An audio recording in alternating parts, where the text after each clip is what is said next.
heart attack. Me. Managers on a Major League Baseball team don't make decisions. Credibility in this situation is worse than losing your job. Was it over with a cherry bomb from Myra? The castration of the Major League Baseball managers, we know it. Ask me about my winner. What's going on, everybody? Another edition of the Passball Show brought to you by JohnPLA.com, by St. Aloysius Church in Jackson, New Jersey. Reflecting a little bit on this Martin Luther King Jr. week as we think of everything that this man sacrificed. He sacrificed his own life by simply believing in equality and simply believing that everybody should be treated the same. Look back at a couple instances that was not necessarily the case. And I'm going to start out by talking about a very dominant New York Yankees catcher in Elston Howard. Turns out that he was the first black player to play for the New York Yankees. And the reason that this stands out is the Yankees were one of the last teams to integrate when after Jackie Robinson became the first black player in 60 years, yada, yada, yada.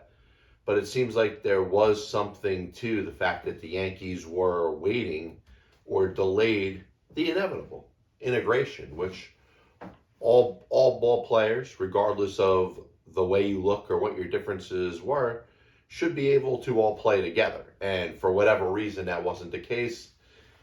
I'm not here to solve that. The Yankees brought in a great man, a very good representation of what a black player should be. There wasn't a better gentleman, a better person that presented himself the way that Elston Howard did. So if the Yankees did any sort of vetting process and trying to pick the right player, Elston Howard would have checked off all the boxes. The issue was the Yankees waited till 1954, 1955 to make this happen. And to me, that's an issue in itself. But Elston Howard ends up having a solid career. He wins the MVP in 1962. One of the best catchers in the sport. And you know what? He ended up taking Yogi Berra's job, which, by the way, and he won the MVP in 63, not 62. So smack myself for that. But Yogi Berra, one of the greatest catchers in the history of Major League Baseball, ends up getting older, and he takes over for, Elston Howard takes over for him, and the next thing you know, you're talking about an MVP type of player, and probably one of the better players on the Yankees, not named Mickey Mantle, for the better part of the late 50s and the 1960s. His career ends. He ends up going to the World Series with the Red Sox in 1967. And how many World Series did he play in? 1, 2, 3, 4, 5, 6, 7, 8. Geez, 9 World Series? That's incredible. And you look at a man whose career comes to an end, just like every other player in baseball, and you look at he goes into the military in 51, 52. He makes his Major League debut with the Yankees in 1955. So he already lost some time. He goes right into the coaching ranks. And over time, builds up a lot of credibility, same type of credibility he builds up as an active player.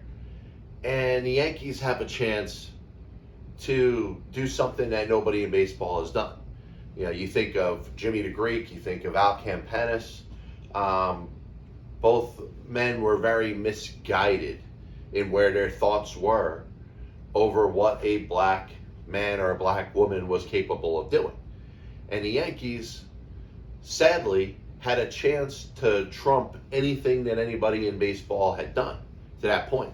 1972, just 10 days before his death, Jackie Robinson makes that famous speech at Crossley Field in Cincinnati saying, hey, I'd be a lot happier if I looked into that third base coaching box and saw a black man as a Major League Baseball manager. Something that, for whatever reason, baseball had integrated itself for 25 years and it never had a black manager.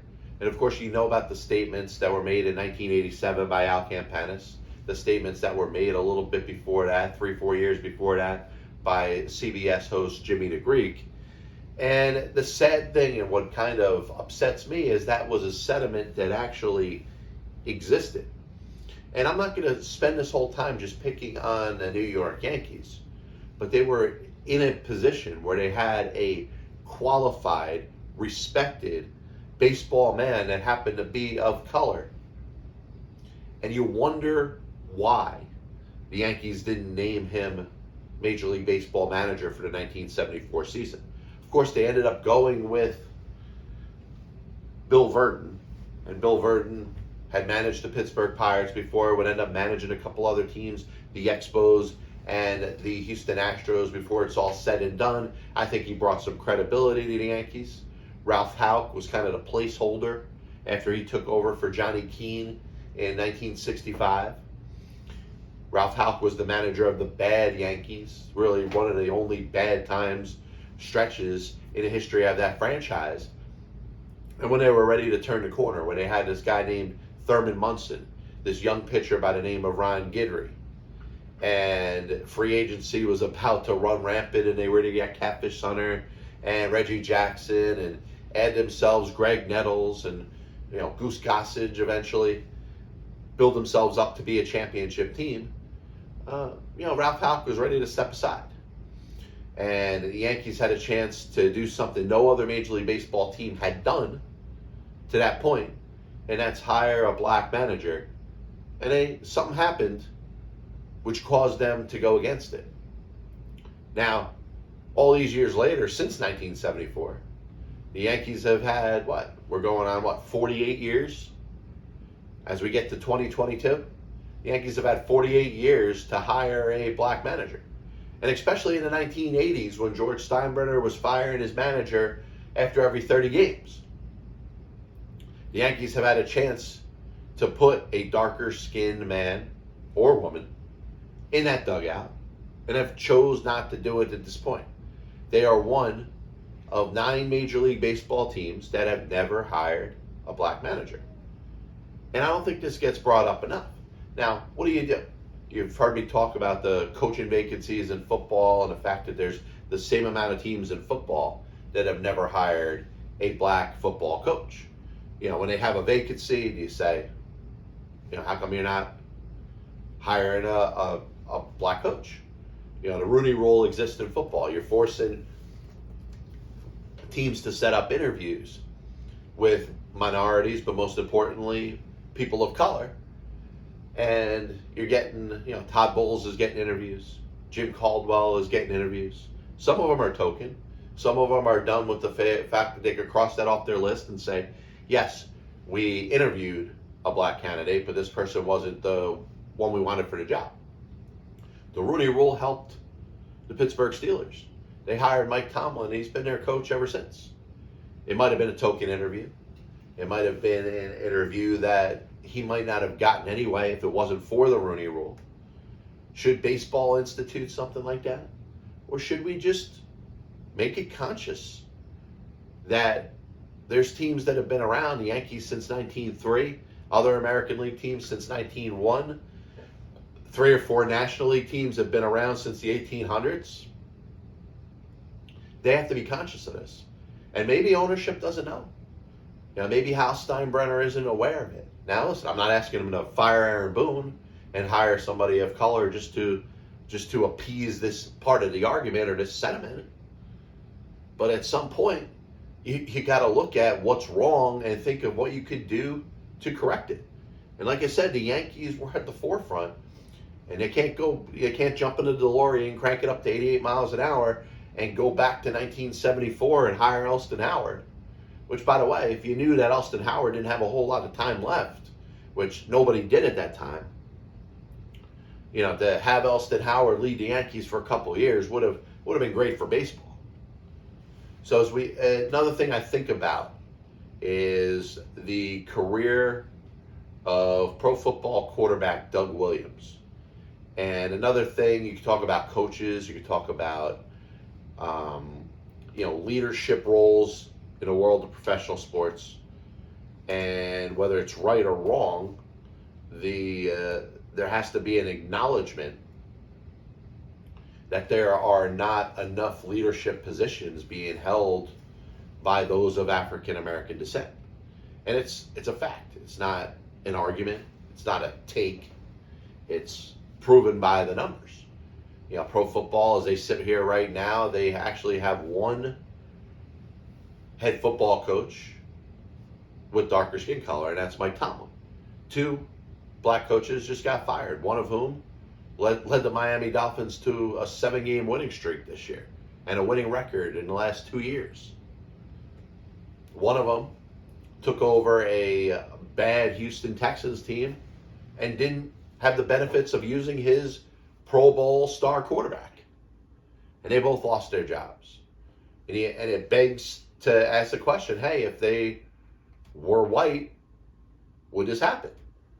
And I can't think of a more unfortunate situation to happen in pro football than thinking about the career or what it could have been of Doug Williams.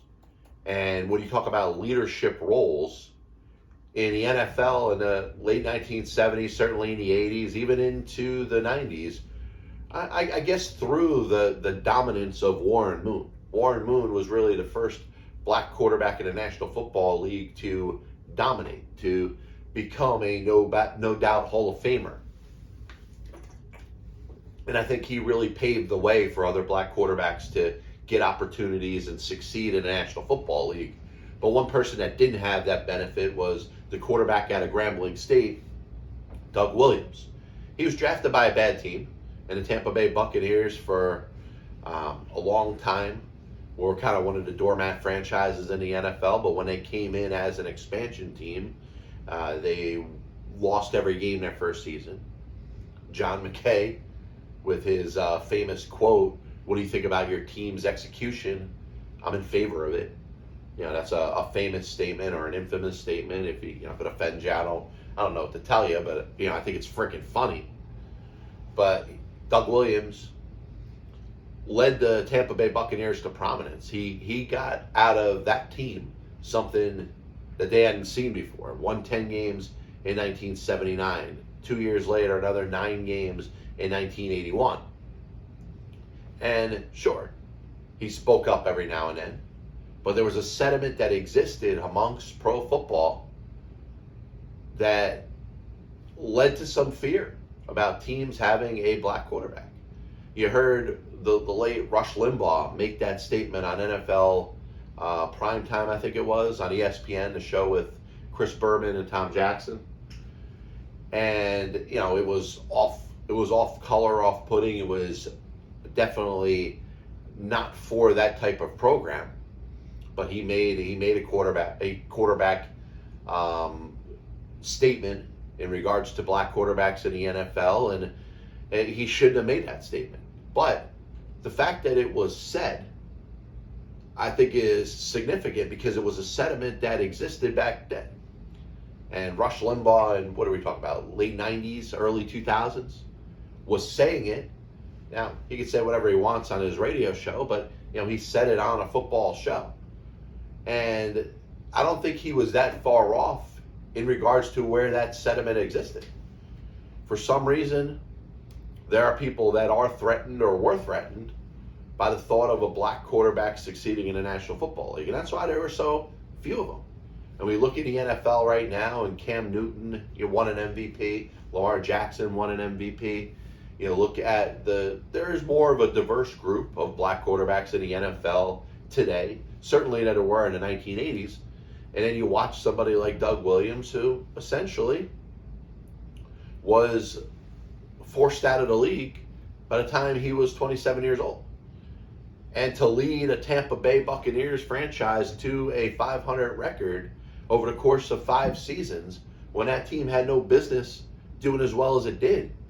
A lot of it was on the back of Doug Williams' arm. If you ever watched him throw a football, there are a few great quarterbacks in the history of pro football that could throw the ball as far as Doug Williams. And sure, he had some flaws. Didn't have a very high completion percentage. Had about as many interceptions as touchdowns over the course of his career. But to watch after 1982, him have to get a job in an alternate football league and not play in the NFL spoke of racism. It absolutely did. Now, you can hide it when you're talking about hiring Elston Howard when it comes to being a manager in Major League Baseball. You could say, hey, I didn't think he was ready. You're talking about one individual. But when you talk about, and I've said always, one of the toughest positions to fill in the National Football League. A lot of people retread in this position just because there is such a dearth at the quarterback position in the NFL. And if you look at Doug Williams' talent, you can't tell me that in 1983, 84, 85, that he didn't belong in the NFL. Now, he ends up getting back into the NFL because Joe Gibbs was on John McKay's staff in Tampa Bay. Ends up getting a job as the head football coach of the Washington Redskins at the time. And he hires or brings in Doug Williams to be a backup quarterback. I think it was Jay Schrader that was there in 86, 87. Am I right? I think it was an injury that led Doug Williams into being on the football field. Yeah, and Jay Schrader was a solid quarterback. Redskins won 10 games in 1986. A year later, 1987, they end up winning a Super Bowl against the Denver Broncos. And Schrader ends up getting hurt. Williams leads the team in the last couple starts of the season to losses. And Doug Williams is the starting quarterback in the postseason that year. And, here's a guy that I really felt like fate was on his side because he was incredibly wronged about the way he was treated and essentially blackballed from the NFL. Not blackballed, I guess Colin Kaepernick is blackballed from the NFL. But Doug Williams was, kind of on timeout, having to play in alternate leagues. And if it wasn't for his success, and I think the USFL he is playing in, if it wasn't for that success, Joe Gibbs probably doesn't take a look at him and says, hey, I remember this guy from Tampa Bay. He's got a great arm. I want him on my team. And he's sitting the bench behind Jay Schrader in 1986 and 1987 and ends up getting a chance in the playoffs. Wins 3 games, 7 touchdowns, 2 interceptions. Leads the Washington Redskins at the time, like I said, to the football Super Bowl where they beat the Denver Broncos 42-10. And you look back and you say, why wasn't this player playing in the NFL? He's age 32 now. He gets a chance. He makes 10 starts a year later. By the time he's age 34, he's out of the league. And once again, I think it was one of mankind, and I talk about mankind as it exists in the world of sports, biggest regrets. Because you're looking at a player that, I don't know if he could have been an all-time great. I don't know if he could have been a Hall of Famer. But certainly you're looking at somebody, if you got a chance to play 10, 12, 13 seasons in the NFL, I think he could have certainly put up capable numbers for a lot of players that were playing in the league. He could have put up Steve DeBerg numbers. He could have put up Dave Craig numbers. There were a lot of average, slightly above average quarterbacks in the NFL. And Doug Williams, from a talent standpoint, was right on par with him. So sticking to the NFL, we're thinking of house money as it exists in the playoffs. And certainly with the playoff format increased to 7 playoff teams in each league, I think of the chance for teams, maybe a young team on the rise that's not their time. The word house money gets thrown out there. You say, hey, a team, I don't know, they're in the playoffs, maybe the Eagles. If you want to talk about the 7th seed in the AFC, the Pittsburgh Steelers, kind of sneaking in at the end, the Raiders. Teams that, I don't know, when you're thinking of the top 2 or top 3 teams in the conference, aren't really coming to your head. So how far does that go when it comes to the playoffs? And I'm talking about specifically the Arizona Cardinals. The Arizona Cardinals got off to a great start this year. Were one of the darlings of the NFL early in the season, leading the best division in football in the NFC West. A team that's got the Rams and it's got the 49ers. The Seattle Seahawks had a bad season, but nobody thought that coming in. They were looking at a quality football team in Seattle, in addition to those other 3 cities. So Arizona gets off to this really good start. Yeah, Kyler Murray gets hurt. They start to feel the impact of it. J.J. Watt was a big signing for them. He gets hurt. DeAndre Hopkins has missed some time. So just like a lot of other teams in the NFL, they've had to deal with injuries. And I think they kind of slid back from the pack. By the time the season's over, they weren't as good as San Francisco. They weren't as good as Los Angeles. And got themselves into the postseason. And the expectations were, well, listen, I think they could play the Rams tough. But on paper, the Los Angeles Rams were probably a better team. So the fact that the Arizona Cardinals lost, do you look back and you say, was the season a disappointment? No. Well, they didn't make the playoffs a year before. They got off to a great start. Maybe the expectations increased a little bit by said great start. But you look back at it and, hey, if they could have won a playoff game against the Rams, I think the focus would be more on the Rams losing than the Cardinals winning. Because you'd be talking about Matt Stafford, the fact that he was traded for Jared Goff, who was part of the Rams getting to the Super Bowl just 2 years before. And if Matt Stafford, who has never won a playoff game, didn't win this playoff game, we'd be talking about how much of a disappointment it was that the Rams lost as opposed to the Cardinals winning. So I don't think the Cardinals necessarily had house money. You know who had house money? The Philadelphia Eagles. Philadelphia Eagles, who slid in and got that number 7 spot in the playoffs. Jalen Hurts getting a little bit of experience in the playoffs. Nick Sirianni as the head football coach getting his first shot at a postseason game. Playing against a really good Tampa Bay team. A team that they probably had no chance to beat. You never know. Hey, an early interception, turnover. They get up 10 points early in the game. All of a sudden, Tampa Bay's got to play from behind. That's why they play the games. You know, and I look at the Raiders and I look at the Pittsburgh Steelers. 2 teams that, once again, I don't look at them as legitimate Super Bowl contenders. But they had some house money to play with. And the Raiders, who lost to the Bengals, and the Bengals could also be in that category. But listen, I think a lot of people are taking the Bengals seriously. A lot of people think that the Bengals can go in to Tennessee and Nashville and beat the Titans this week. I think it's at least a possibility. I think Tennessee clicking on all cylinders, a healthy Derrick Henry, a healthy Julio Jones, and A.J. Brown, Ryan Tannehill not making mistakes, and the defense playing of their capability.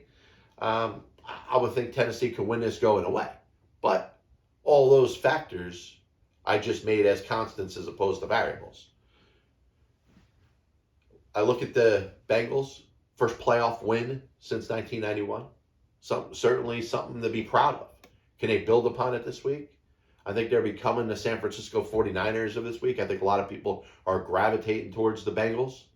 But one thing that I looked at in the past, and you know, the playoff format changed to where there's only one first round bye in each conference, where there used to be 2. Wild card weekend was a big deal with 4 teams in each conference playing each other hard, 2 teams winning, but those teams both going on a road and playing a team that had a first round bye. And a lot of times you figure out in the divisional round why the team that had the first round bye had the first round bye. They outplay the wild card winning team in many cases, and certainly, you know, you look at the Green Bay Packers of 2009, the Giants of 2007. There's examples of teams that went from the wild card round all the way to the Super Bowl and won it. But a lot of times you'll say, hey, I watched a wild card game this weekend and this team looked so good. And all of a sudden they don't look so good when they're playing that team that had that extra week of rest. The Titans can benefit from the week of rest. Certainly the Green Bay Packers will. Now, it's going to be interesting to see. If the Titans are clicking on all cylinders, if the Packers are clicking on all cylinders, it's going to make it very tough for Cincinnati and San Francisco to win. Now, speaking of San Francisco, they beat the Dallas Cowboys. And we think of the Cowboys like this. Number one, they're a national team. There are fans everywhere that root for the Dallas Cowboys. And they have this advantage. And I say it for this reason because I'm on the East Coast. If the Cowboys aren't playing the Eagles or the Giants, which I know in the Northeast, those games are going to be on television all the time, Dallas, as the national team, is going to probably have more games that are seen by more people in the country. Now, it behooves the fan, the traveling fan, the fan that lives in all different areas of the country and not just Dallas. But it's also beneficial for average, regular football fans that get to see the Dallas Cowboys a lot more often than they see other teams. And I think it could be a good thing and a bad thing. The Cowboys, when they were bad last year and Dak Prescott was hurt, I think it was pretty evident that they weren't a playoff team.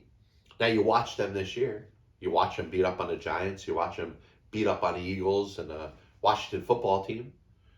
And, they were a 500 team against anybody else. The record says that. They were 6-0 against their division rivals, and they were 6-6 against everybody else, including their first-round playoff loss to the San Francisco 49ers.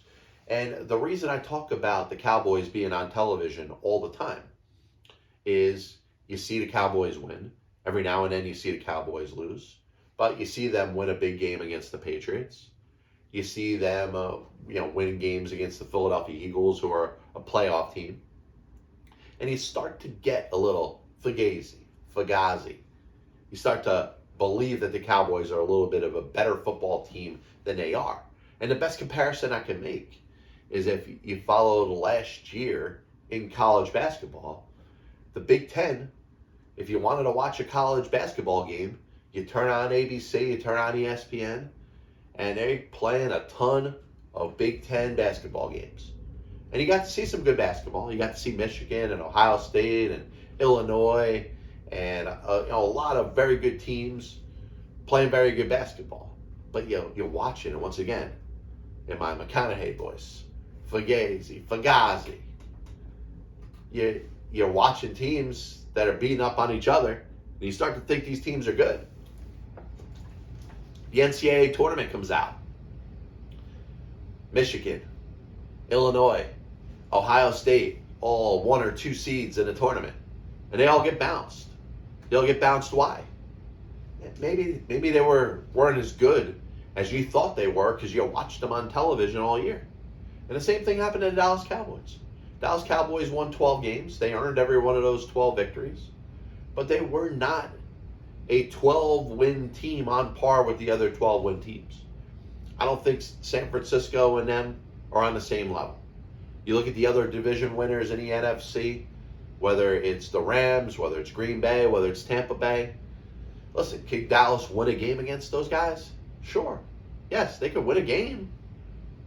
But are they a better football team? No. And that's similar to what we saw in the Big Ten in college basketball this year. You watch them go out, those good teams, the Michigans, the Ohio States, the Illinois, and you start to realize that they were a little bit more flawed than we got to see when we saw them beating up on each other. When the Big Ten's beating the Big Ten, one Big Ten team looks like they're pretty good. When the Cowboys are beating up on the Eagles and the Giants and the football team, Cowboys look to be a little better than they are. I do want to thank everybody for tuning in to the Pass Ball Show. Once again, we're brought to you by JohnPielli.com, by St. Aloysius Church in Jackson, New Jersey, by Two Ways, One Passion Food Truck located in Scranton, Pennsylvania. We're going to be back with you this Saturday, speaking about everything going on in the world of baseball and sports. Hopefully there's more going on in baseball that we could talk about. You hope that the labor negotiations between the owners and the players, I don't care where you want to cast your blame. I really don't give a shit. I just want baseball. I want baseball reinstated. I want the lockout to be over. I want, a flurry of free agent signings as we get set for the next season. I want to plan my trip to spring training in Florida. I want to plan my 3 road trips where I'm going to see games in the Los Angeles Angels Stadium, in Oakland, and in Houston this year. That's what I want to see. I don't care who's right, who's wrong. Let's get some baseball going. We'll be back with you Saturday. God bless you. And as always, I see you on the other side. Bryant was on the Chicago Cubs roster opening day. I have many leather-bound books. My apartment smells of rich mahogany. Why don't you give it all or a majority to the team that wins the freaking World Series? I was gonna listen to that, but then I just carried on living my life. I may come out as the biggest Major League Baseball manager apologist. That'll only make someone work just hard enough not to get fired. Because hitters are going out there saying, I'm either going to hit a home run or I'm going to strike out. And if I don't get a pitch that I feel like I could drive out of the park, I'm not even supposed to be here today. especially prospect whores and hoarders, are going to be a little pissed off at me when I say this. I'm a dude with a dude. Scouts is another dude. There are only two managers in baseball's Hall of Fame who have losing records. One of them is the iconic Connie Mack, who you could say, in spite of winning 5 World Series championships as a manager, could be in as much as a pioneer.